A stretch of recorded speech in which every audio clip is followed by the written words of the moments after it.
Hello, I'm Severn Suzuki speaking for ECHO, the Environmental Children's Organization.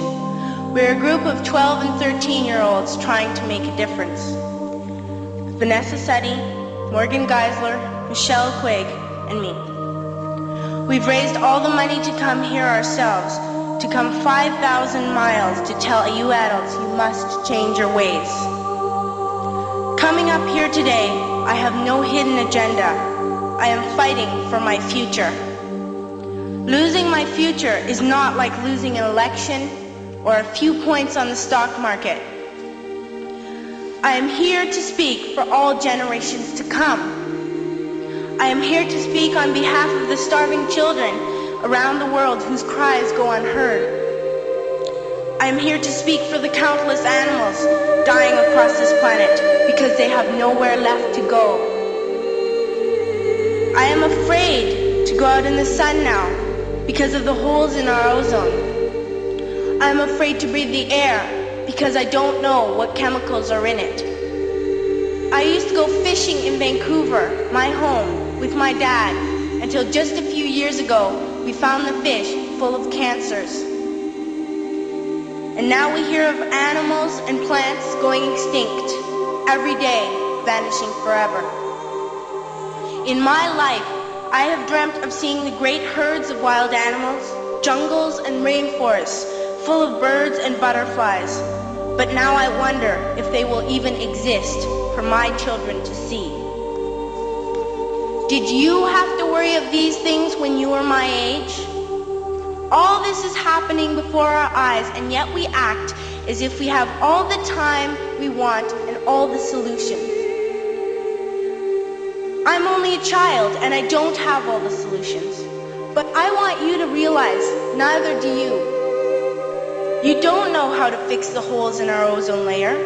You don't know how to bring the salmon back up a dead stream. You don't know how to bring back an animal now extinct. And you can't bring back the forest that once grew where there is now a desert. If you don't know how to fix it, please stop breaking it.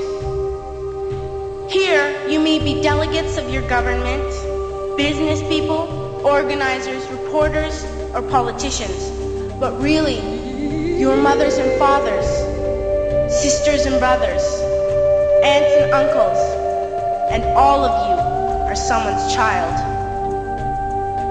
I'm only a child, yet I know we are all part of a family, 5 billion strong, in fact, 30 million species strong. And borders and governments will never change that. I'm only a child, yet I know we are all in this together and should act as one single world towards one single goal. In my anger, I am not blind, and in my fear, I am not afraid of telling the world how I feel. In my country, we make so much waste. We buy and throw away, and yet northern countries will not share with the needy. Even when we have more than enough, we are afraid to share. We are afraid to let go of some of our wealth. In Canada, we live the privileged life, with plenty of food, water, and shelter. We have watches, bicycles, computers, and television sets. The list could go on for 2 days.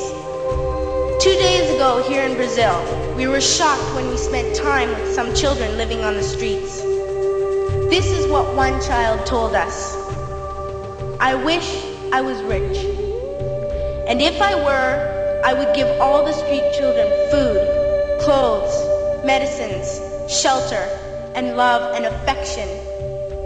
If a child on the streets who has nothing is willing to share, why are we who have everything still so greedy? I can't stop thinking that these are children my own age, that it makes a tremendous difference where you are born. That I could be one of those children living in the favelas of Rio. I could be a child starving in Somalia, or a victim of war in the Middle East, or a beggar in India. I am only a child, yet I know if all the money spent on war was spent on finding environmental answers, ending poverty, and finding treaties what a wonderful place this earth would be. At school, even in kindergarten, you teach us how to behave in the world. You teach us not to fight with others, to work things out, to respect others, to clean up our mess, not to hurt other creatures, to share, not be greedy. Then why do you go out and do the things you tell us not to do? Do not forget why you are attending these conferences, who you're doing this for. We are your own children. You are deciding what kind of world we are growing up in.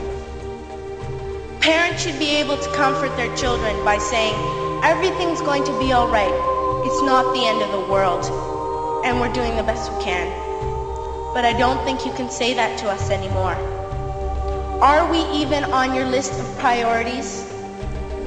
My dad always says, you are what you do, not what you say. Well, what you do makes me cry at night. You grown-ups say you love us, but I challenge you, please, make your actions reflect your words. Thank you.